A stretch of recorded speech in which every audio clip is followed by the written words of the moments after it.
गीता 18 के श्लोक नंबर 62 में भगवान स्वयं कह रहे हैं कि अर्जुन उस परमेश्वर की शरण में जा जिसकी कृपा से परम शांति व शाश्वत स्थान अर्थात सतलोक को प्राप्त होगा। वो परमेश्वर कौन है, कहां है, कैसा है, जानने के लिए कृपया अवश्य सुनिए जगत गुरु तत्वदर्शी संत रामपाल जी महाराज के अमृत वचन। अच्छा हो जाएगा कि आप पछताओगे उस बाकी समय गए को। हे परमात्मा, हमें पहले मार्ग क्यों नहीं मिला। ये हमारे कबीर पंथियों को भी ज्ञान नहीं है पूर्ण, सत्कर मान लेना, क्योंकि हिम्मत नहीं हुई उन लोगों की, उन महापुरुषों की कि समाज में डंका मार दें कि हमारे कबीर साहब पूर्ण परमात्मा है। अपने अपने आश्रम में तो ढोल पीट दिए, क्योंकि वहां तो वही भगतजन जाते हैं जो कबीर पंथी हैं। उनको जैसे कहोगे वैसे ही मान लेते हैं, क्योंकि उनको शास्त्रों का ज्ञान इन्हें भी नहीं ना होने के कारण ये घबरा जाते हैं कि कहीं समाज ये ना कहे कि तुम राम और कृष्ण को छोटा क्यों बता रहे हो। हम छोटा बता ही नहीं रहे, ये तो गीता बता रही है, महाभारत बता रही है, विष्णु पुराण बता रहा है, वही हम सुना रहे हैं। फिर कोई आदमी ऐसा नहीं है जो वैसे ही अपने आप ही कोई सिर फड़वा हुआ, नहीं। हर इंसान बुद्धिजीवी है और शास्त्र ही आधार है। हर संत, हर परमात्मा के गुणगान गाने का एक मीडिया वही बना है, उन्हीं के आधार पर उनकी लीला गाई गई। तो जैसा कई हम बहुत कबीरपंथी आश्रमों में गए, पहले अपने राम कृष्ण की महिमा तो हमारे साथ हृदय में समाई हुई थी, उतनी तो अब भी हम इनकी महिमा अवश्य गाते हैं। हम एक आरती करते हैं दोपहर के बाद, उसमें पूर्ण रूप से सभी पुराण और सभी वेद, गीता जी, राम और कृष्ण की महिमा परिपूर्ण हो जाती है। उसमें हम रोज स्तुति गाते हैं, जितनी इनकी शक्ति है हम इनको इतना अवश्य और आदर देते हैं, मानते हैं। लेकिन इनसे ऊपर जो परम शक्ति है, हमारा उनसे संपर्क हो गया तो अब ये हमारे और ज्यादा साथी हैं, अधिक लाभ देते हैं। जैसे हमारा प्राइम मिनिस्टर से मेल हो जा और कोई करवा देवे, और फिर देखा यहाँ के कलेक्टर और पुलिस कमिश्नर यानी एसपी आपको विशेष लाभ देंगे, क्योंकि उनको भी सहारा उस परम शक्ति का हो गया। ऐसे ही जब हम कबीर पंथ लिख देने से, कबीर साहब की 4 बानी गा लेने से या याद कर लेने से कबीर पंथी नहीं बना।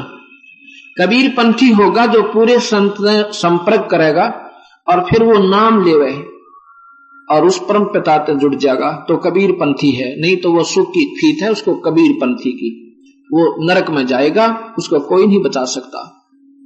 क्योंकि कबीर साहब के समय 64 लाख शिष्य साहब के हुए थे। अब जहां देखे आश्रम में वही नाम देते पावे, और नाम भी सारे गलत। अगर सही भी वो देते होंगे फिर वो अधिकारी नहीं नाम देने के। और गलत नाम तो वैसे सतगुरु के दुश्मन बताए हैं, जो गलत नाम देते हैं वो समाज के भी दुश्मन, अपने भी दुश्मन। और जिसको अधिकार नहीं वो नाम देता, वो नरक में स्वयं भी जाएगा। और क्योंकि नकली पासपोर्ट कोई बना देवा है तो वो दोनों पेटे, बनवानिया भी और बनाने वाला भी, दोनों की कैद होगी वहां जाते ही, और उसका सारा समय बर्बाद हो जाएगा बेचारे का। अंतिम समय आ जाएगा उस साधक का जो नकली गुरु पर आश्रित हो रहा था। गरीबदास जी कहते हैं, अंधे गुंगे गुरु गणे ये लंगड़े लोभी लाख, और साहिब से परिचय नहीं ये बात बनावे साख। ऐसे ही जब हम इन बातों को सुनेंगे, क्योंकि मैंने 7 वर्ष हो गए उपदेश देते नहीं, अब ये 8वां वर्ष लग गया। सन 1993 में मेरे गुरुदेव ने आदेश दिया था कि तू पुत्र नाम दिया कर। मुझे पसीना आ गया, क्योंकि मैं तो नौकरी करता था, एक बहुत ही गिरी हुई आत्मा था। उस परम पिता की कृपा से, उस सतगुरु की रजा से बहुत डरता हुआ, अपने दुष्कर्मों को देखता हुआ। दुष्कर्म कौन से कि हम भगवान से विपरीत रहे। जो हमारा भगवान था उसकी हमने ज्ञान नहीं हुआ, और आन साधना करके हमने पाप कमाए। इस करके डर ज्यादा लगा, भक्ति बहुत करी, और फिर भी कम मानता था। मुझे मालूम ही नहीं था, लेकिन वो गुरुदेव अंतर्यामी थे, स्वामी रामदेवानंद जी महाराज, ये कबीर साहिब के परम हंस आत्मा थी। इन्होंने कहा कि पुत्र नाम दिया कर तू। इनकी आयु उस समय 107 साल की होली थी। 107 वर्ष की। उनका चेहरा देखा जैसे बहुत दमदमाता हुआ, इतना तेज था उनमें। ये सामने आप चित्र देख रहे हो, अब तो ये पर्दा हो गया, दिन में दिखेगा। सन 1994 से नाम देना शुरू किया। 94 से आज देख लो 2002 आ गया। 8वां वर्ष लगा जिसमें 2.25 लाख नई कबीर पंथी संगत तैयार होगी। पंथी कोई मजहब नहीं, कोई जात नहीं, कोई धर्म नहीं। पंथी माने उस मार्ग पर, पंथी माने यात्री। पंथी होता जो रास्ते चलने वाला राही, उसको पंथी कहते हैं। जो एक ही कबीर साहब ने जो मार्ग हमें रास्ता बताया उस पर जो चल रहा है वो कबीर पंथी है, उससे न्यारा चल रहा है वो कबीर पंथी नहीं, वो काल पंथी है। अगर वो नाम सही नहीं देता, उसको अधिकार नहीं है, तो वो महंत हो चाहे संत, वो गधा बने स्वर्ग नरक में जाएगा। और ये कड़वी बात अगर उनको स्वीकार होगी तो आप भी नाम ले, अपने शिष्यों को भी नाम दिवा दे दोबारा। इसमें मान बढ़ाई नहीं रखें, भगवान नाराज हो जाएगा। और फिर अपने आश्रमों में बुला बुला के, हमने नहीं चाहिए किसी का आश्रम, ना पैसा चाहिए, फिर उन आश्रमों में बुला के अपने भक्तों को, अपने हंसों को, मतलब अब गुरुदेव सबका एक ही होगा, लेकिन वहां रोज अपनी सच्चा मार्ग बतावें और गुरुदेव के ऊपर आश्रित कर दें, फिर उनका भी उद्धार और पूर्ण कल्याण हो जाएगा सभी का। अब मैं आपको क्या बताना चाहता हूं कि हम कबीर साहब को अगर भगवान बताते हैं नहीं स्वीकार्य होता। क्यों नहीं होता? क्योंकि इनके गुण नहीं गाए गए।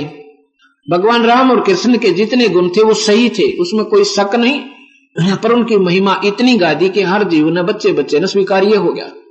अगर हम कबीर साहब की गुण भी गाएं तो कबीर साहब भी परमात्मा हैं, और क्योंकि किसी भी भगवान की जानकारी उनकी लीलाओं से होती है। अब हम आपको बताते हैं, भगवान कृष्ण भी परमात्मा थे, केवल ये 3 लोक के थे, ये पूर्ण नहीं थे, ये पूर्ण परमात्मा नहीं थे, कुल मालिक नहीं थे, ये अपने विभाग के कुल मालिक हैं। जैसे मंत्री स्टेट का या सेंटर का अपने विभाग में कुल मालिक है, फिर भी कुल नहीं है। मुख्यमंत्री अपने स्टेट में, अपने राज्य में कुल मालिक है, फिर भी कुल मालिक नहीं है। ऐसे ही ये ब्रह्मा विष्णु महेश 3 विभागीय मंत्री हैं, अपने विभाग में ये कुल मालिक हैं, फिर भी कुल मालिक नहीं है, पूर्ण नहीं है। ऐसे ही ज्योत निरंजन 21 ब्रह्मांड में फुल फ्लैज है, कुल मालिक है, लेकिन फिर भी पूर्ण परमात्मा नहीं है। ऐसे ही परब्रह्म अक्षर पुरुष ये 7 संख ब्रह्मांड का कुल मालिक है, फिर भी पूर्ण परमात्मा नहीं है। सतपुरुष पूर्ण परमात्मा है, कबीर भगवान है, और ये कुल मालिक एक है। जैसे प्रधानमंत्री, राष्ट्रपति, ये सारे राज्य के कुल मालिक हैं। अपने अपने विभाग में हर अधिकारी मालिक है, पर कुल नहीं है। अब कुल मालिक कौन हुआ? पूर्ण परमात्मा, सतपुरुष। किसी भी शास्त्र को उठाकर देख लीजिए, यही इशारा है। अगर भक्ति के शास्त्र हैं इस वर्ल्ड में, इनको हमने हिंदुओं की फीत लगा दी, ये ना हिंदुओं के हैं ना किसी अन्य के, ये सभी के हैं। और ये मैं बार बार यही बताना चाहता हूं, क्योंकि हर समय हर नई संगत आती है, क्योंकि ये सत्संग एक ऐसा स्कूल है जिसमें प्राइमरी से लेकर यानी पहली क्लास तक कक्षा से और अंतिम पढ़ाई यही पढ़ाई जाती है। इसमें पहली कक्षा के विद्यार्थी भी होते हैं, 5वीं के भी होते हैं, और अंतिम पढ़ाई वाले भी इसी में होते हैं। तो यहां अब हम कृष्ण जी की महिमा बताते हैं कि वो भगवान किन किन कारणों से माने गए थे। भगवान कृष्ण ने राजा मोरध्वज के पुत्र ताम्रध्वज को आरे से चरवा कर जीवित कर दिया।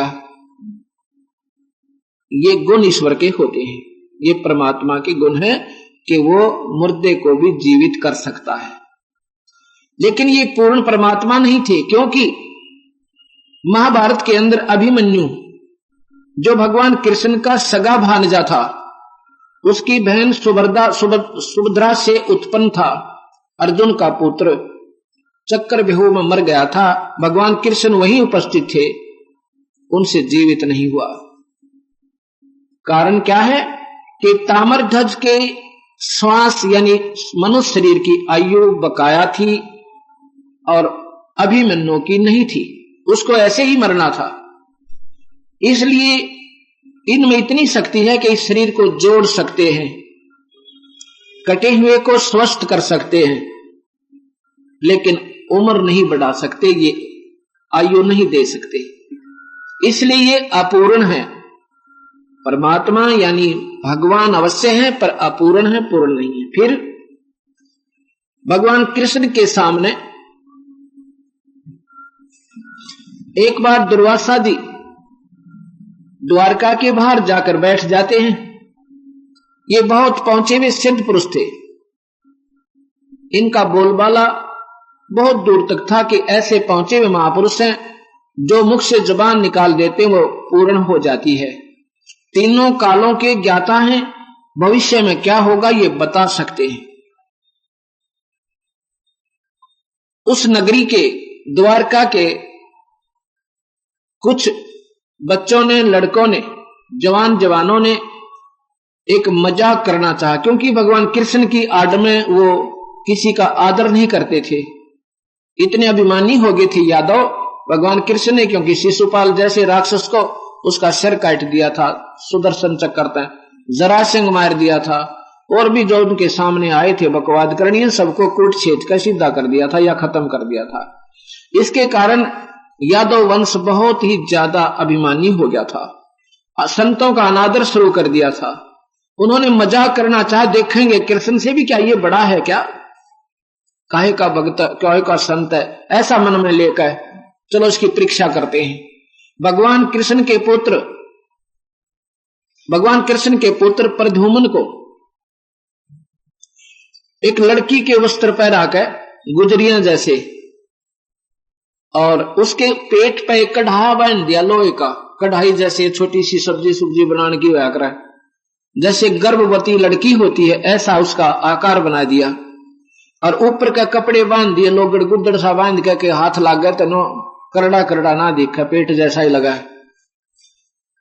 और 20-30 बच्चे इकट्ठे होकर, बच्चा तो क्या था, वो तो जवान हो रहा था जब अनिरुद्ध उसका पुत्र भी हो रहा था, और अनिरुद्ध का ब्याह भी हो लिया था, विवाह भी हो चुका था, यानी कृष्ण के पोते का। फिर भी वहां जाते हैं और जाके दुर्वासा जी से कहते हैं कि ऋषिवर, हमने आपकी बहुत महिमा सुनी है। वो कहता आओ भाई बैठो, कैसे आना हुआ। एक उसका नकली पति बना लिया, यानी सांग कर लिया, और कहा कि ये इसकी पत्नी है, घूंघट घांघट काट गया, यानी पक्की तरह हो गई गया प्रद्युम्न। और इनको जी भगवान हे ऋषिवर बहुत दिन शादी हुए को हो गए, और अब इनके भगवान ने आस की है, ये उतावले हैं, आपकी महिमा सुनी है, ये पूछना चाहते हैं कि पुत्र होगा या पुत्री, आप जानी जान है। दुर्वासा तो जान गए बकवास करने आए हैं। तो दुर्वासा ने क्रोधित होकर कह दिया कि यादव कुल का सत्यानाश होगा, इस तरह श्राप दे दिया कि यादव कुल का सर्वनाश होगा इसमें, इससे जो इसके पेट पर है, जिसको तुम गर्भ मान रही हो, क्या होगा। और फिर बहुत क्रोधित हो गया, सब भाग गए। इतना डरा था कि वो श्राप दे देगा तो टले कोई ना, पर फिर भी वह करड़ाई उठा लेगी। वहां से वो बच्चे भाग लिए और जे घर आ गए। गांव में सुरसराट हुआ, नगरी में पता चला कि बच्चों ने शरारत कर दी, दुर्वासा ने श्राप दे दिया। तो नगरी के सियाने सियाने मौजिज व्यक्ति इकट्ठे हुए, कहा भी भगवान के पास चलो और वो इस श्राप से हमें बचा सकते हैं। ये बहुत शक्तिशाली है, ये परमात्मा है, क्योंकि परमात्मा जैसे गुण थे भगवान कृष्ण में पर पूर्ण नहीं थे, ये प्रमाण आपको अब मिलेगा। कृष्ण जी के पास गए, हाहाकार मचा दी कि भगवान सत्यानाश हो गया, आप ही बचा सकते हो। भगवान कृष्ण ने कहा क्या हो गया, क्यों घबराए हो। कहते हैं दुर्वासा ने से बच्चों ने मजाक कर दिया, उसने इनको श्राप दे दिया कि यादव कुल का सत्यानाश होगा। कृष्ण कहने लगा भाई ये तुम्हारी नादानी थी बच्चों की, ऐसा नहीं करना चाहिए था, संतों का अनादर अच्छा नहीं होता। और वही कर दिया तो वही दुर्वासा से ही माफी मांगो। कहते जी हम उनके पास भी गए थे, वो कहता मैंने जो कहना था कह दिया, अब ये टल नहीं सकता। कृष्ण जी ने देखा कि तो बहुत घबराए हुए, कहने लगे क्यों डरते हो, किससे नाश होएगा? ये कढ़ाई जो बांध कर गए थे ना बच्चे, लोहे का कढ़ा, अकान जी इन कपड़ों ने तो जला दो और इस कढ़ाई को घिसा घिसा के चूरा बनाकर जमुना में फेंक दो, ना रहेगा बांस ना बजेगी बांसुरी। सब बड़े प्रसन्न हुए। अकवा भगवान बड़ा समाधान बताया। सब ने, अब पत्थर के ऊपर लोग घिसाना को बच्चों का खेल है, मंडेरे 6-6 20-20 कट्ठे उनकी ड्यूटी ला दी, रोजाना भी घिसाओ, जितना घिस जाओ उसने चूरे ने जमुना में डाल रो। कहने का भाव कि वो सारा घिसा दिया। एक कड़ा जो होता है ना साइड का ऐसा, वो ना घिसा सारा, और वो किसी ऐसे आलसी की ड्यूटी ला रखी थी, उसने वो नो का नो जमुना में डाल दिया कि इससे के बिजली पड़ेगी, सारा घिसाई दिया हमने। उससे क्या होता है कि जितना वो चूरा बना था लोहे का, उसके घास उग गया लंबा, बहुत ऊंचा ऊंचा और चौड़े चौड़े ईंख जैसे पत्तों का, और उसके पत्तों की धार इतनी तेज, जैसे कुसा होती है ना, कुसा डाब जिसे कहते हैं, उसका एक ऐसा घास होता है, अगर उसको उंगली से लपेट कर झटका दे देना, उंगली काट दे आधे से ज्यादा, इतनी तिखे उसके पत्ते होते, उससे भी ज्यादा तेज धार का वो घास उग गया। और जो वो कड़ा डाला था उसको एक मछली ने खा लिया। वो मछली एक मछियारे ने पकड़ी, बालिया नाम का, उसने उसको काटा तो उसके पेट से वो तेज चमकदार धातु निकली। उसने देखा ये काहे की धातु है, उसने लोहे को, लोहार को दिखा, उसने कहा ये बहुत अच्छा लोहा है। तो शिकारी भी था वो, उसने कहा कि मेरे बना दे। वो लोहार ने, कारीगर ने ऐसा ही कर दिया। अब कुछ दिनों के बाद क्या होता है कि निश्चिंत होगी कि अब तो श्राप खत्म हुआ, लेकिन श्राप भगवान कृष्ण से समाप्त नहीं हो सकता। ये 3 ताप के अंतर आता है। 3 ताप को ब्रह्मा विष्णु महेश नहीं काट सकते, इन्होंने स्वयं भी भोगने पड़े हैं। जैसे नारद जी ने भगवान विष्णु को श्राप दिया था कि जैसे तूने मुझे बंदर का मुंह लगा दिया, ऐसे ही, और मेरी एक औरत के कारण, ऐसे ही एक सारी आयु विष्णु तू अपनी पत्नी के वियोग में बिताएगा। उसके श्रापवश भगवान विष्णु में श्री रामचंद्र बन के आना पड़ा और सारी उम्र सीता के वियोग में बिताना पड़ा। अर्थात 3 ताप भगवान विष्णु भी नहीं टाल सकता। इसलिए कबीर गरीबदास जी कहते हैं, तुम कौन राम का जपते जापम, अर्थात मटे ना 3 तापम। तुम किन भगवानों का आसरा ले रखा है जिससे तुम्हारे 3 ताप भी नहीं मिट सकते, इनके स्वयं भी नहीं मिटे। ये प्रमाणित है और शास्त्रों में प्रमाणित है, कोई हम बुराई नहीं कर रहे। उसके बाद कुछ दिन के बाद, क्योंकि वो श्राप प्रफुल्लित हुआ, समय आया उसका, हर आपस में वहां नगरी में रोजाना लड़ाई शुरू होगी। छोटी छोटी बात हो और एक दूसरे ने कत्ल तक कर दे, और लड़ाई लठ तो रोज बजे उनका। अब जब ये परेशानियां आ जाती हैं, तब हम आध्यात्मिक आसरा ढूंढते हैं। भगवान कृष्ण के पास गए कि भगवान ये पता नहीं क्या हो गया, किसी से बात करें सुध मुंह बात ही नहीं कर रहा, छोटी सी बात पर ऐसी गलत बात कह देता है, मनमाना झगड़ा तुरंत हो जाता है। इतने शील स्वभाव के व्यक्ति भी आज सुथरी तरह नहीं बोल रहे हैं, अच्छी तरह बात नहीं कर रहे हैं। ये कारण क्या है?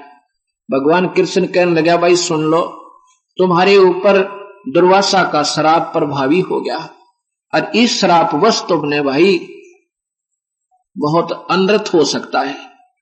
फिर कहा, भगवान कोई समाधान बताओ।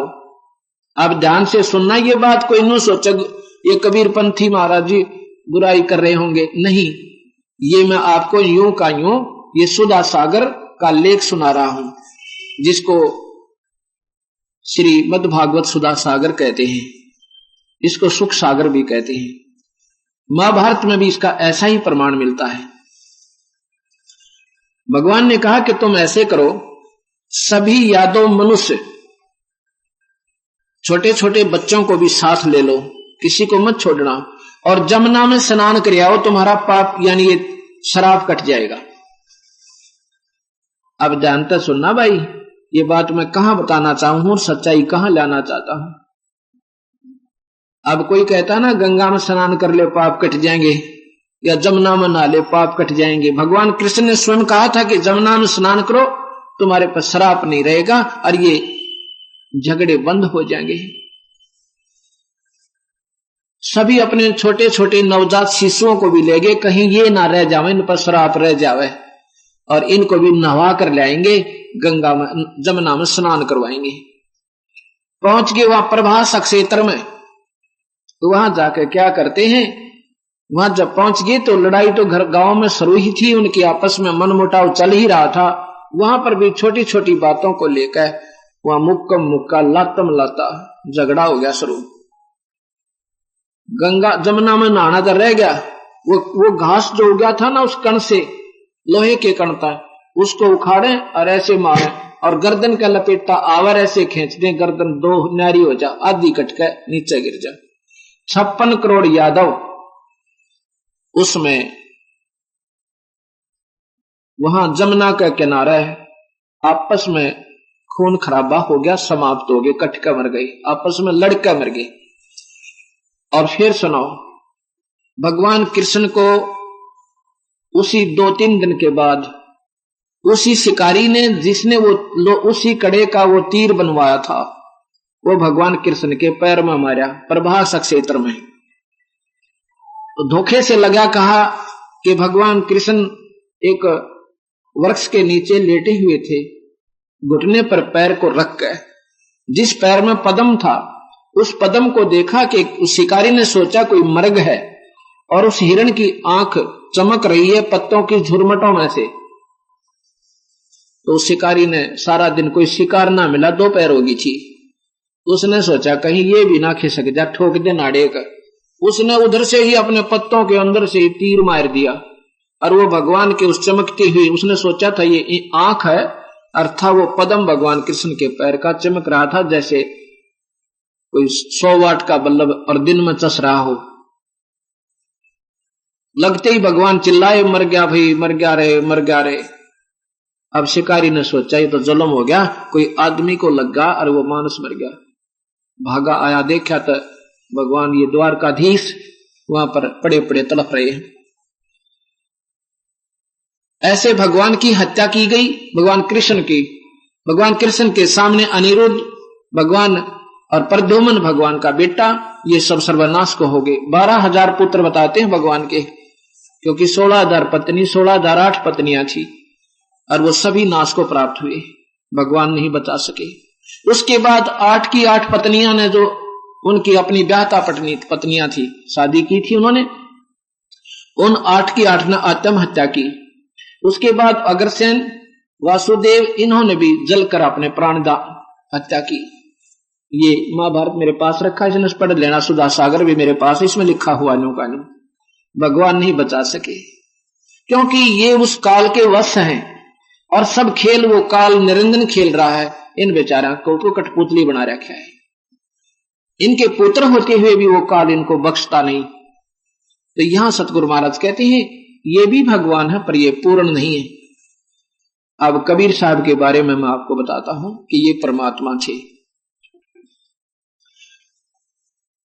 साहिब कबीर 4 युगों में आए हैं, सतयुग में सत्सुकृत नाम से, और त्रेता में मुनिंदर नाम से, द्वापर में करुणा में नाम से, और कलयुग में कबीर नाम से। जब तक ये कलयुग चलेगा, कबीर साहब के कबीर नाम का बोलबाला अंतिम सांस तक रहेगा, ये नाम नहीं मिटेगा। हाँ, वो अन्य भी रूपों में अन्य नामों से आते रहेंगे और अपना सतबारक दर्शाते रहेंगे, लेकिन महिमा कबीर की ही चलेगी, कबीर नाम की चलेगी, ये मिटाया नहीं जा सकता। ये ऐसे ही सतयुग में सत्सुकृत नाम अंतिम तक चला था, और मुनिंदर नाम त्रेता के अंतिम तक रहा था, फिर करुणा में द्वापर के अंत तक रहा। ऐसे ही कबीर नाम कलयुग के अंत तक चलेगा। जब भी ये आते हैं, ये सच्चाई यही बताया करते हैं, लेकिन सच्चाई को स्वीकार करने वाले हंस बहुत कम हैं। इन्होंने आकर बताया कि भाई कोई हिंदू न्यारा नहीं, मुसलमान कोई भिन्न नहीं, और दोनों की साधना ठीक नहीं तुम्हारी भगवान पाने की। गरीबदास जी कहते हैं, उन्हीं के शिष्य कबीर साहब के, कहते हैं मुसलमान गाय बखी, हिंदू खाया सूर, गरीबदास दोनों दीन थे, वो राम रही मादूर। मुसलमान ने गाय खा ली, हिंदू ने खा लिया सूअर। कहते हैं ये मांस खाने वाले से राम और रहीम बहुत दूर हैं, दर्शन भी नहीं देंगे आपको कभी। दोनों धर्मों को समझा करते भाई आपा एक ही संत परमात्मा की संतान है। ये गधे कुत्ते सूअर ये गाय ये भी उसी भगवान के बच्चे हैं, और तुम इनको मार रहे हो खा रहे हो, भगवान प्रसन्न नहीं होगा। इब हमारा बच्चे ने चाहे कोई छोटे न मारे और चाहे बड़े न मार दे, दुख बराबर होगा। भगवान का चाहे कीड़ी मार दो और चाहे हाथी न मारो, चाहे गाय न मारो, चाहे मनुष्य को मारो, उस ईश्वर ने इतना ही कष्ट होता है। और दोनों को कहा करते भाई तुम नरक में जाओगे। हिंदू मुस्लिम दो नहीं भाई, और दो कहें वो नरक में जाई। तुम समझे ही नहीं भगवान है क्या और इंसान जीव क्या है। इस बात पे मुसलमान भी नाराज हो गए और हिंदू भी। और कबीर साहब कहा करते मैं भगवान हूं भाई, मैं अल्लाह हूं। और मुसलमान धर्म में इस बात को स्वीकार्य नहीं करते कि कोई आकार में, मोहम्मद साहब के बाद कोई आकार में अल्लाह नहीं आ सकता। और जो ये ऐसा कहे कि अल्लाह मनुष्य अपने आप को अल्लाह बताओ, वो गुमराह कर रहा है, समाज का दुश्मन है, उसको सजा दी जावे। कबीर साहब कहते थे मैं ही वो परमात्मा हूं भाई, मैं ही अल्लाह हूं, मुझे ही राम, मैं ही राम हूं, मैं ही सब कुछ हूं। लेकिन किसी ने नहीं सुनी, बल्कि दुश्मन बन गई। और कहा करते तुम जो साधना कर रहे हो ये केवल निराकार भगवान की कर रहे हो, उसी को काल कहते हैं। मुसलमान भाई उसको बेचून कहते हैं कि वो दिखाई नहीं देता। और वेदों के आधार पर विद्वान पुरुष पंडित उसको निराकार कह देते हैं। लेकिन मैं भगवान हूं, इस बात से मुसलमान बहुत चिढ़ गए। उसमें दिल्ली में सिकंदर लोधी दिल्ली का बादशाह था, उन्होंने शिकायत कर दी कि हे महाराज, एक कबीर नाम का नीच दुल्हा अपने धर्म की बेइज्जती कर रहा है, तौहीन कर रहा है। भाई सत्संग सुनो बैठ के।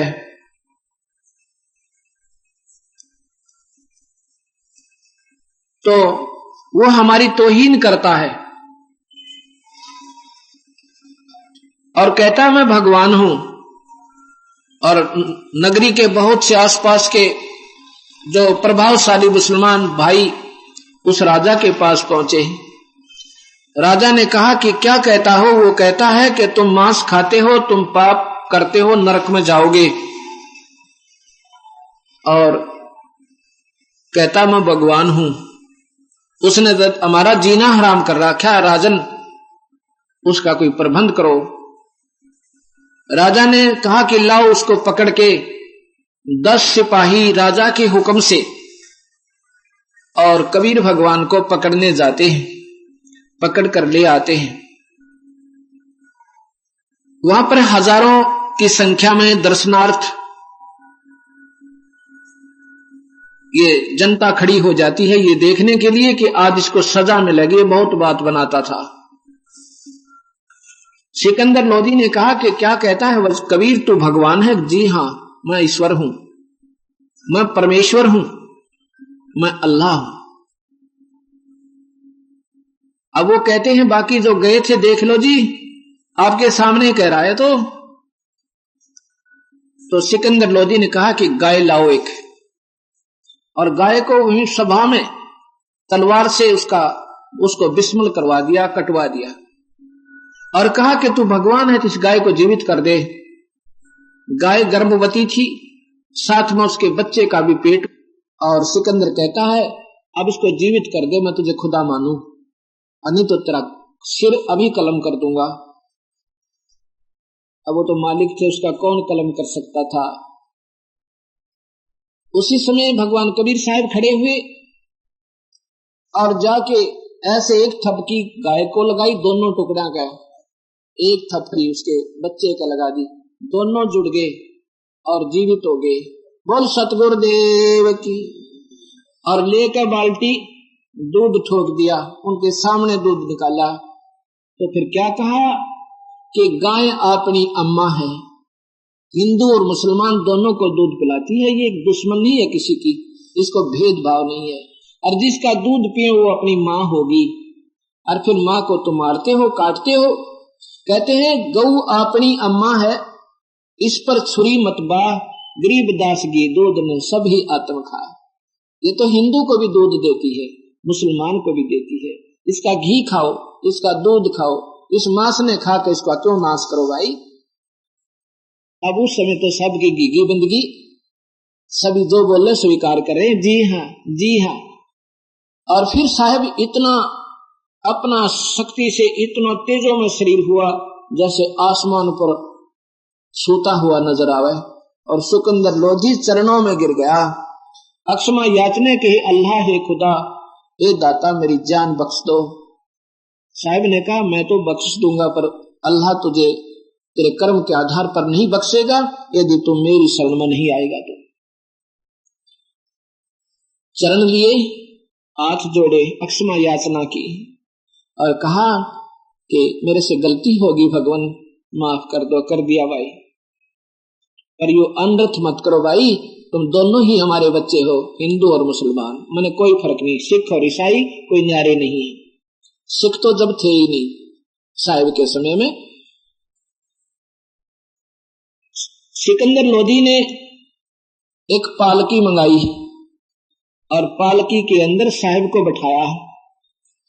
उधर से उसके मातमो बोले, माता पिता कबीर साहब के, वो भी आगे नीरू, क्योंकि जिसका बेटा पकड़ा जावा माँ बाप रुक नहीं सकते, बेशक मर जावे।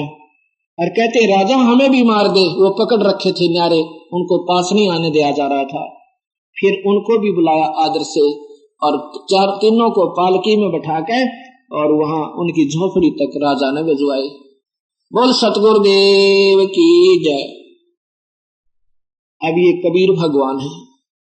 धन धन सतगुरु सत कबीर, भगत की पीड़ मिटाने वाले। धन धन रे भगत की पीड़ मिटाने वाले, भगत की पीड़ मिटाने वाले, पीर मिटाने वाले। धन धन सतगुरु सत कबीर, भगत की पीर मिटाने। रहे नल नील जतन कर आर, तब सतगुरु से करी पुकार। रहे नल नील जतन कर आर, जा सतरे खाल खी अपार, संधूप चला तराने वाले। जा सतरे खाल खी अपार, संधूप चला तराने वाले।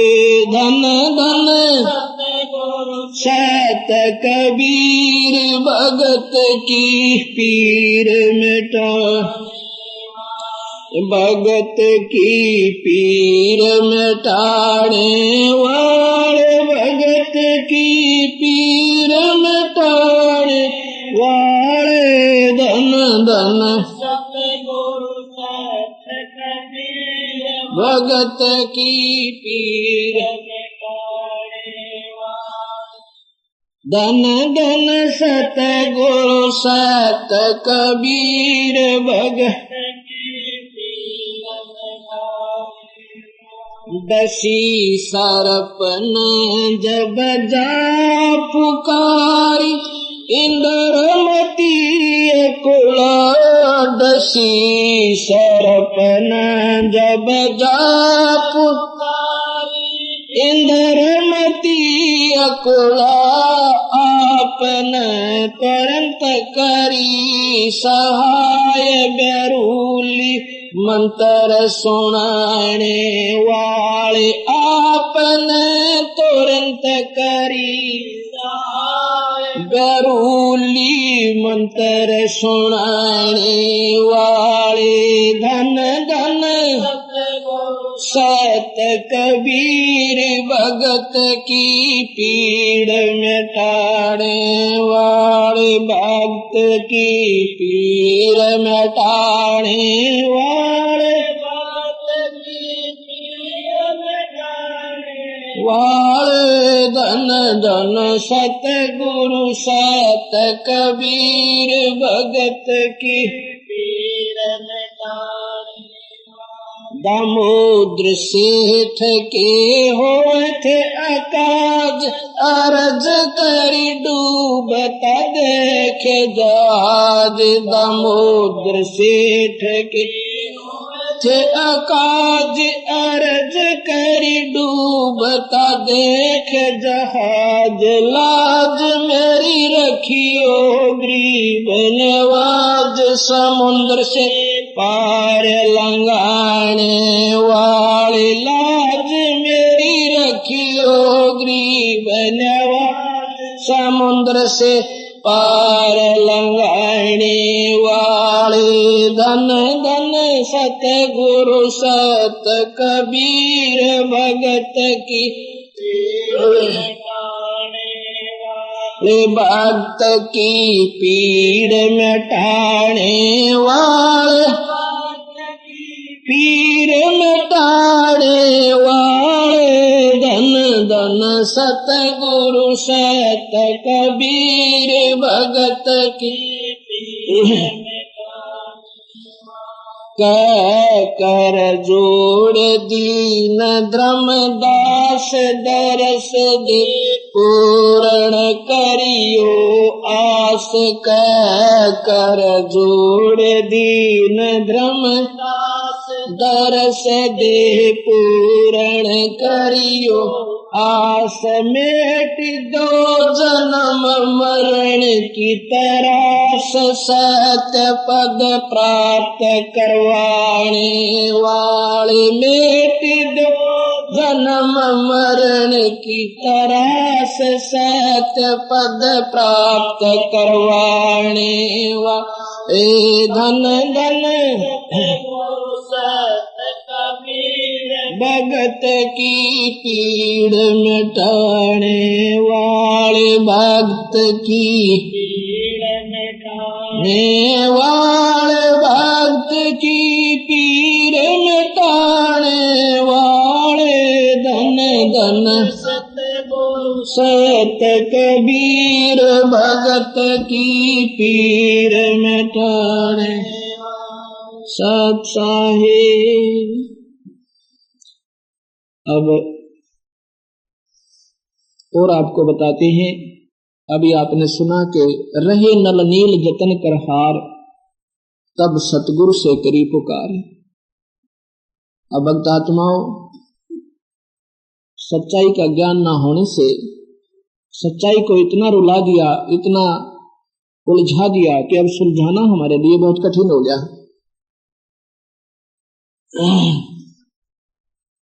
सत्य को सत्य ही प्रमाणित करना इतना कठिन हो चुका है कि सैकड़ों प्रमाण से एक सच्चाई तथ्य और सत्य सिद्ध होती है।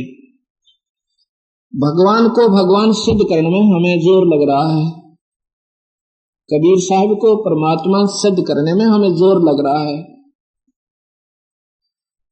लेकिन सच्चाई हमेशा सत्य ही होती है।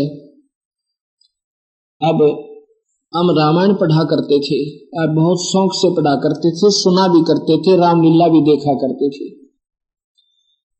और अभी कुछ समय पहले रामायण टीवी के ऊपर पूर्ण रूप से आई है, जो कि प्रमाणित है। उसमें आपने देखा होगा जब सीता की सिरच हो रही थी, सीता को उठा ले जाता है रावण। अब यहां सोचना होगा थोड़ा सा, जब सीता को रावण उठा ले जाता है तो भगवान राम को ये नहीं मालूम कि सीता को कौन उठा ले गया। अंडरस्टूड है, ये तो सबको मालूम है। हम अपने किसी से पूछा करते थे क्या भगवान को मालूम नहीं था, तो कहा करते वो तो लीला कर रहे थे। किस लिए कि रावण ने 33 करोड़ देवताओं को कैद कर रखा था, उनको छुटवाने का बहाना करना था। बिल्कुल सही है, कोई बात नहीं। जब तो हम बड़े खुश होते थे, अब हमें मालूम हुआ कि ये सारी लीला नहीं थी। ये तो ऐसे था जैसे कोई फिल्म बना दे। फिल्म पहले उसकी स्टोरी लिखी जाती है, उसके बाद उसके पात्र चुने जाते हैं और एक डायरेक्टर होता है, एक प्रोड्यूसर होता है। इसमें यह काल भगवान जो है ये डायरेक्टर भी है और प्रोड्यूसर भी है। डायरेक्टर के आदेश बिना वो हीरो एक कदम भी इधर उधर नहीं रख सकता, नहीं तो उसको निकाल दिया जा, भाग जाए यहां से। ये रामायण जो भी घट रही थी ये राम के बस की नहीं थी। ये कठपुतली थे अपने कर्मों के आधार पर, और काल भगवान के हाथ में सबकी बुद्धि है और सबका स्विच उसके हाथ में है, रिमोट कंट्रोल वही स्वयं रखता है। गीता जी में लिखा है कि मैं इन प्राणियों का, अर्जुन, जिसकी बुद्धि भ्रष्ट करना चाहूं कर देता हूं और जिसकी खोलना चाहूं खोल देता हूं। ऐसा ही लिखा है। आप पढ़िए गीता ने, जो गहरी नजर गीता में इस दास के द्वारा आपको अनुवाद और शब्दार्थ बिल्कुल साथ साथ मिलेगा, और किसी विद्वान से उसको मिलवा लेना। कोई न सोचे कि महाराज जी शायद संस्कृत ना जानते होंगे। हमारे कबीर भगवान ने जो टेट संस्कृत बुलवा दी थी भैंसे तक, और हम तो मनुष्य शरीर तो है इस दास का। वही शक्ति, वही परमात्मा ये सारा खेल खेल रहा है। जैसा आपने सुना होगा कि महर्षि वाल्मीकि ने रामायण को 10,000 वर्ष पूर्व यह कहानी न्योकिनो बता दी थी कि ऐसे होगा, और वही हुआ। फिर राम का रोल कित रह गया उसमें? वो तो कठपुतली थे, ये तो पहले सुनियोजित थी। जब 10,000 वर्ष पूर्व जिस बात का पहले ज्ञान हुआ वो वैसे ही हुआ, तो क्या था कि ये फिल्म पहले से बनी हुई थी। ऐसे ही राम आया, सीता उठी और युद्ध हुआ, ऐसे ही पुल बंधा, उनसे पुल नहीं बना। तो उस समय भगवान राम की बुद्धि काल ने बंद कर दी, क्योंकि ये विष्णु है 1000, ये 4 भुजा की, और इनका पिता काल भगवान जो 1000 भुजा का, उसके हाथ में 21 ब्रह्मांड का रिमोट कंट्रोल है, और गुप्त रूप से वहीं से सबको ऑन ऑफ करता रहता है। उस समय भगवान राम की बुद्धि उसने बंद कर दी कि उसको मालूम भी नहीं सीता कौन उठा ले गया। हनुमान जी ने खोज किया, ऐसे ही कोई दक्षिण में गया, कोई पूर्व में, कोई उत्तर में, कहीं जामवान जा रहा, कहीं सुग्रीव गा, और कहीं पर अंगद गा, कहीं हनुमान गा। हनुमान ने देखा कि वो रावण की कैद में माता बंद है। हनुमान जी ने आके बताई कि लंका पति रावण राक्षस हमारी मां को उठा लेगा। तो अब रावण के पास पहले दूत भेजे, रावण नहीं माना, कहता तुम्हें हिम्मत है तो युद्ध करके आ जाओ और ले जाओ। उस समय पुल की आवश्यकता बनी सेना पार करने के लिए।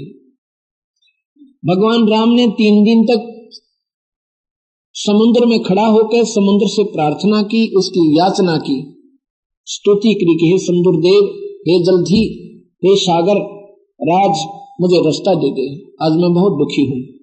3 दिन तक समुद्र टस से मस नहीं होता है, तो कहता है रामचंद्र, लक्ष्मण मेरा अग्नि बाण निकाल, ये लाता के भूत बातों से नहीं मानते, मैं इसको जला देता हूं समुद्र को। लक्ष्मण ने जब अग्नि बाण दिया, भगवान ने उसको प्रतिंचा पर चढ़ाकर, और जो ही समुद्र को जलाना चाहा उसमें से लपटें निकलने लगी। तब समुद्र कहते हैं, समुद्र ब्राह्मण का रूप बनाकर और भगवान के समक्ष खड़ा हो जाता है हाथ जोड़कर, कहता भगवान अनर्थ ना करो, हमारी भी मर्यादा है, अगर इस समुद्र को फूंक दोगे तो ये पृथ्वी का बैलेंस बिगड़ जाएगा, ये ना जाने कहां की कहां जाएगी, और साथ में ये खड़ा हो जाएगा, आपका उल्लू सीधा नहीं होगा। मैं आपसे बताता हूं कि सांप भी मरे लाठी भी ना टूटे, ऐसा काम करो। कहता बता भाई। आपकी सेना में एक नल नील नाम के 2 सैनिक हैं, उनके पास ऐसी शक्ति है उनके गुरुदेव की प्रदान की हुई, उनके हाथ से कोई वस्तु नहीं डूबती। ये नल नील कौन थे? इनके गुरुदेव कौन थे? साहेब कबीर, वो पूर्ण परमात्मा त्रेता में मुनिंदर नाम से आए हुए थे। उसमें ये नल नील साहिब के शिष्य थे, और ये थे भोले से दिमाग के, और सेवा इतनी करते थे, जब कोई संत समागम होते थे, ये भक्त आत्मा आ जाती थी सत्संग विचार विमर्श करने के लिए, और उधर से मुनिंदर साहब भी उनको सत्ज्ञान बताते थे। तो नल नील उनके बर्तन साफ करने के लिए, ऋषियों के उनके कपड़े साफ करते थे, दरिया पर पहुंच जाते थे। दरिया के किनारे ही ये समागम हुआ करते थे पानी का आसरा लेकर। वो क्या करते थे कि वो इतने मस्त हो जाते थे, एक काम में दूसरा भूल जाते। नल नील तो कई तो कपड़े गुम हो जाते, वो पानी में डूब जाते। बर्तन ले गए, किसी के 4 बर्तन ले गए, 2 वापस लाते थे, तो बाकी डूब जाते थे। उन मस्ती में ध्यान ही नहीं रहता था, भोले ज्यादा थे। और इसी अपने वो सामान संभालते भी, मेरे तो 4 पात्र थे, बर्तन थे, ये 2 लाए तुम वापस। किसी का गिलास नहीं तो किसी का करमंडल खो दिया, किसी का कुर्ता लाए तो किसी की लंगोटी खोयाए। फिर वो ऋषि कहते भाई तुम रहने दो, हम अपनी सेवा आप ही कर लेंगे। तुम तो भाई सेवा तो करते हो, पर भाई हमारा तो नुकसान भी बहुत हो जाता है। फिर वो रोने लग जाते हैं, कहते नहीं रिसीवर, अपने दासों से सेवा मत लो, हमें सेवा दे दो। उन्होंने सोचा भाई वो अच्छा काम हुआ, इन्हें नाट्य तो दोष लगे, और जो इनको सेवा दें तो ये आधी वस्तु वापस लाने, बड़ा समस्या हुई। तो उन्होंने उनके गुरुदेव मुनिंदर जी से प्रार्थना की कि आपके शिष्य, हम कहते हैं तो ये रोने लग जाते, हमें दया आती है, हम दोषी नहीं बनना चाहते, आप कोई समाधान निकालो, या तो इनको मना कर दो, ये हमारी सेवा ना करें, आपका आदेश मानेंगे ये। जब सारी कहानी का साहब ने पता चला और उनके मुंह तरफ देखा, वो सोच रहे थे हे भगवान कहीं गुरुदेव आदेश ना दे दें, हमारी सेवा छिन जाए, ऐसे आंखें में आंसू आ गए। साहब ने कहा कि पुत्र, आज के बाद तुम्हारे हाथ से कोई वस्तु नहीं डूबेगी, चाहे लोहा हो चाहे पत्थर हो। नल नील बड़े प्रसन्न हुए। उस दिन के बाद उनके हाथ से ना कोई बर्तन डूबे था, वो ले जाते थे, और ना ही कोई कपड़ा डूबे था, अर्थात समस्या हल हुई। फिर उस समय जब सेना की आवश्यकता पड़ी तो सभी ऋषि और सभी भक्त आत्मा रामचंद्र की तरफ लड़ने के लिए पहुंच जाते हैं। ये नल्लीन उनकी सेना में शामिल हो जाते हैं। कहते हैं 18 पद्म सेना तो भगवान शिव के गण आगे थे वहां पर, और रामचंद्र जी के पास सेना कहाँ थी, और अपनी अयोध्या से भी ना मंगवाई थी उसने, तो ना भरत तो आ जाता ना कुछ सेना लेकर, वो भी नहीं आया था। ये ऐसे ही गण आए थे वहां से। भगवान शिव के 18 पद्म बताते हैं, नील पद्म ये होते हैं ऐसे, और बाकी ये ऋषिवर संतजन ये सारे इकट्ठे हो गए थे। तो इस प्रकार नल नील के पास वो परम पिता कबीर भगवान की बख्शी हुई शक्ति थी। हमारे पास ज्ञान न होने से, इनकम्प्लीट नॉलेज होने से, क्योंकि सतगुरु की महिमा से हम परिचित ना हुए, इसलिए ज्ञान सुचारू नहीं बन पाया। अब नलनील को बुलाया गया कि नलनील के पास ये शक्ति है। हाँ जी। तो नलनील से कहा भगवान ने, रामचंद्र जी ने, कि नल नील तुमने पहले क्यों नहीं बताया। कहते हैं साहब हम पहले बताते तो थे, पर मेरी कोई सुन ही नहीं रहा था। मैंने चर्चा तो की थी इस सेना में, तो मुझे कहने लगे तुम चुप पड़े रहो, काहे के पत्थर तराओगे तुम। और डर लगा कि कहीं हनुमान जैसे एक मुक्का मारने 3 बार मरे हमने कौन आने दिया आपके पास। इसलिए हम नहीं बोले महाराज कि आपके पास ये शक्ति है पुत्र, तो करो कृपा, एक बार परीक्षण दो, करके दिखाओ इस कार्य को। अब उस दिन वो नलनील मार खा गए, गलती कर गए। क्या गलती की? उस दिन अपने गुरुदेव को याद ना किया, क्योंकि उन्होंने सोचा कि आज तुम्हारे सामने हनुमान फेल, अंगद फेल और सुग्रीव फेल, अब तुम्हारी वाह वाह हो जाएगी। और ये इंसान की जो मान बढ़ाई जीव की सबसे बड़ी दुश्मन है। और उस दिन नलनील मार खा गए, भगवान को याद नहीं किया अपने गुरुदेव को, और अपनी ही महिमा जनाने के लिए पत्थर उठाया रख दिया कि देखो वो पत्थर डूब गए, नहीं तरे, वो शक्तिहीन हो गए दोनों के दोनों।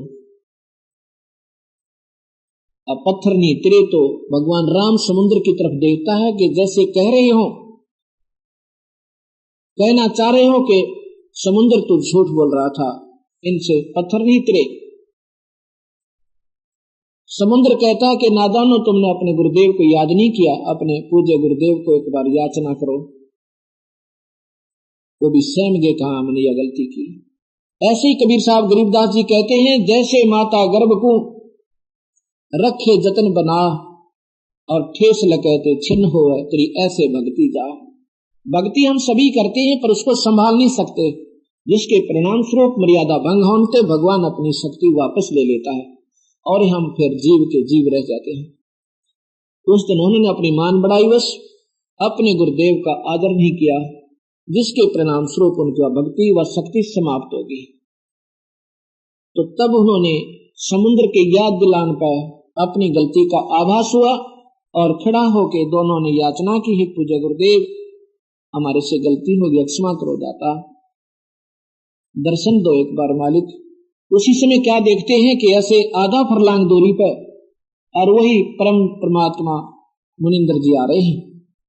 नलनील कहते हैं गुरुदेव आ गए, गुरुदेव आ गए, क्योंकि होता है मनुष्य मानते थे उनको, हमारी बुद्धि इतनी कमजोर है हम गुरु को भगवान नहीं समझ पाते हैं। कबीर साहब कहते हैं गुरु मानुष कर जानते वो नर कहीं अंध, महादुखी संसार में आज्ञा यम के फंद। कहते हैं हमारे गुरुदेव आ गए, गुरुदेव आ गए, सतगुरु वहां प्रगट हो गए, क्योंकि ये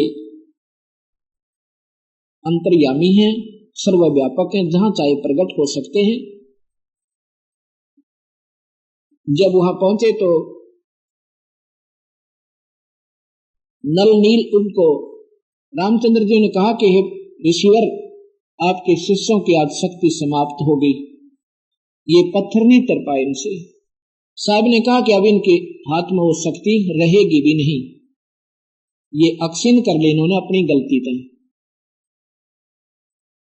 तो भगवान राम ने अपनी प्रार्थना की कि ऋषिवर ऐसे ऐसे मेरे ऊपर आपत्ति आई है और रावण राक्षस राज मेरी पत्नी उठा ले गया है और भगवान वो राजी खुशी नहीं दे रहा और साथ में 33 करोड़ देवताओं को बंद कर रखा है। आप जानी जाने हैं, आप कृपा करो समुद्र पर पुल बन जावे और हम उस अनर्थ को समाप्त कर दें। कबीर साहब ने सोचा अनर्थ को समाप्त भी भाई कोई और करेगा, आपसे नहीं हो सकता। फिर भी उन्होंने कहा कि ऐसा करो, ये साथ वाला जो पहाड़ है इसने मैंने इसके चारों तरफ मैंने एक रेखा खींच दी है, उस रेखा की अपनी डंडी से सतगुरु एक छड़ी ले रखी थी, उसको ऐसे उस पहाड़ के चारों तरफ निशान बना दिया, अपनी शक्ति से वही बना दिया।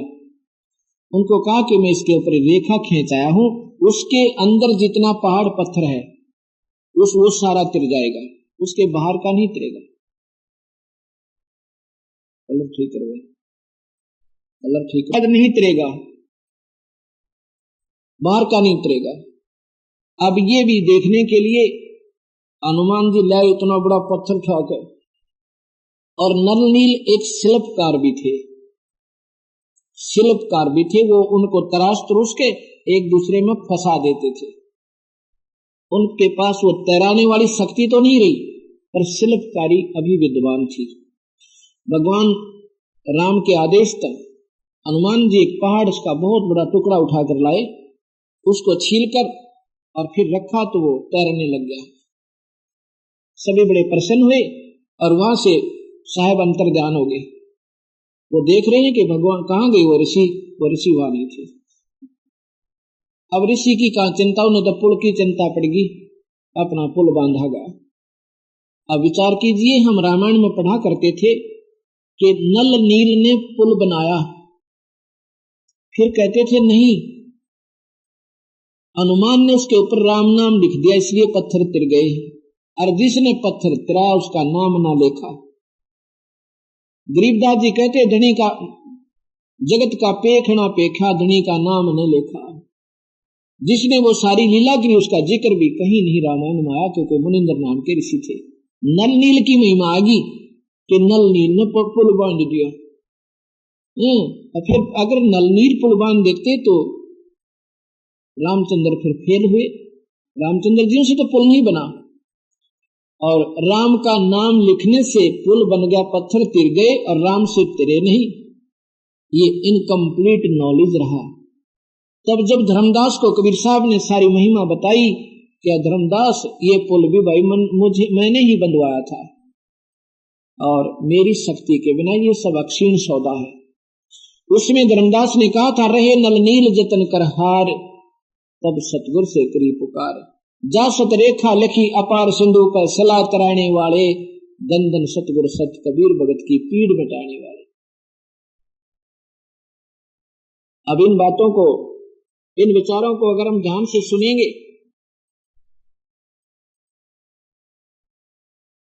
क्योंकि ये बात जब समझ में आएगी हमारा, जब हम निष्पक्ष हो जाएंगे। कोई पंथी मत रहो, ना कोई मजहबी बनो, इंसान और जीव बनकर ये शास्त्र, ये सत्संग सुनो, और फिर साथ में अगर नहीं विश्वास हो तो फिर अपने जो मूल शास्त्र हैं इस जीव मात्र के, वेद और गीता, ये 18 पुराण, ये प्रमाणित शास्त्र हैं, सुधा सागर, इनको मिलाओ। फिर कबीर साहब ने ये सभी शास्त्र भी लिखे, और साथ में उस पूर्ण परमात्मा के पाने की विधि भी लिखी, वो सतनाम लिखी। अब मैंने क्या देखा है, क्योंकि मैं कबीर पंथियों से आश्रमों में जा कर भी मिला उनसे, मैंने ये सोचा था कि कबीर पंथी सभी एक ही मार्ग पर होंगे और एक ही नाम का, एक ही विधि का इन्होंने सब जगह प्रचार किया होगा, पर नहीं पाया। कबीर साहब का सतनाम का भी कबीर पंथियों को ज्ञान नहीं है, तो सबसे बड़े बाधक कबीर पंथ के ये कबीर पंथी बन गए। क्योंकि जो भी सतगुरु की परंपरागत 500-600 वर्ष से जो कबीर साहब के मानने वाले दर पीढ़ी आ रहे हैं, वो कबीर साहब का नाम सुनते गदगद हो जाते हैं। फिर उनको कैसा ही कबीर पंथी मिल जाए उसका चिपक कर बैठ जाते हैं, सोचते हैं अपना कबीर पंथी। अपना कबीर पंथी वो नहीं है अगर उसके पास सही वे ऑफ वर्शिप नहीं है, जो कि धर्मदास को कबीर साहब ने बताई। आप गहरी नजर गीता में 3रे अध्याय के अंदर सारांश लिखा है मैंने, इस दास ने, उसमें कबीर साहब की और धर्मदास की वाणी लिखी है, उसमें सतनाम भी लिखा है और वाणी का प्रमाण भी दिया है, उसको पढ़ना है। लेकिन सारनाम नहीं लिखा उसमें, क्योंकि सारनाम नहीं बताएंगे हम आपको, नहीं तो ये नकली नाम, नकली संत इस सतनाम तो पढ़ ही लेंगे उसमें, और सारनाम लिख देंगे तो सारनाम भी वो ऐसे ही गलत देने लग जाएंगे, और कोई पूछेगा कि यही सतनाम है, सारनाम नहीं बताएंगे।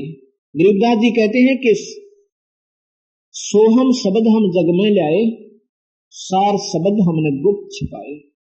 जब कबीर साहब ने धर्मदास जी को सतनाम दिया